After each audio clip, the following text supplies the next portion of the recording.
With a point of both hands, a man made a fire hydrant burst open. Instantly, he turned his head and the skirt of a beautiful woman flew up.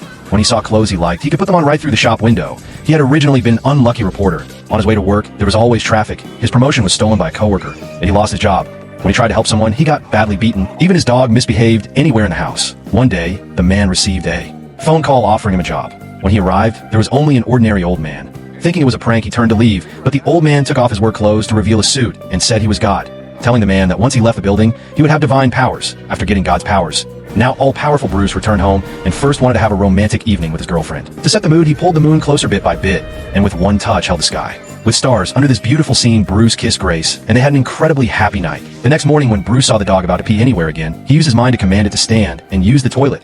Once the excitement of having divine power faded, the first thing he wanted to do was get revenge. But he did not want simple payback. He wanted to surpass the coworker who had mocked him in professional ability and make the boss who would look down on him see him in a new light.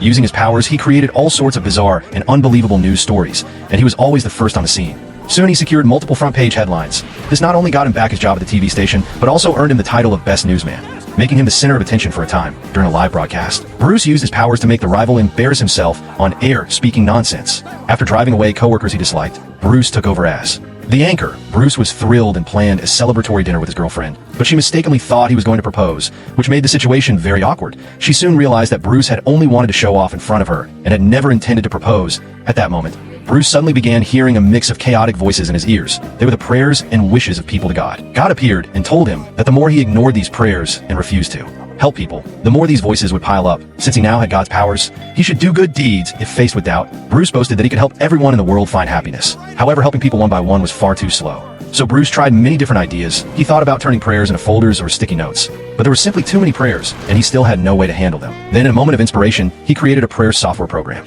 and imported all the world's prayers into it, so they would at least not take up too much space. After a night of downloading, 152 million prayers appeared on Bruce's computer. Without even reading them, he frantically clicked agree to all of them.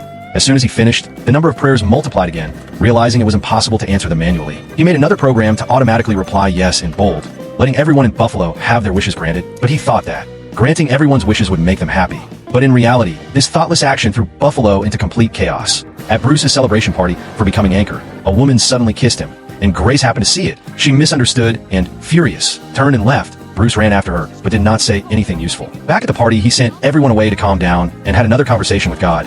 Bruce realized that even with divine power, he could not live without Grace. To win her forgiveness, he used his powers to do many things, writing apologies on the radio, on tree trunks, on TV, and even turning the clouds into hearts. But she still refused to forgive him. His powers could not control a person's soul or thoughts, and no matter what he did, it was hard for her to truly change her mind.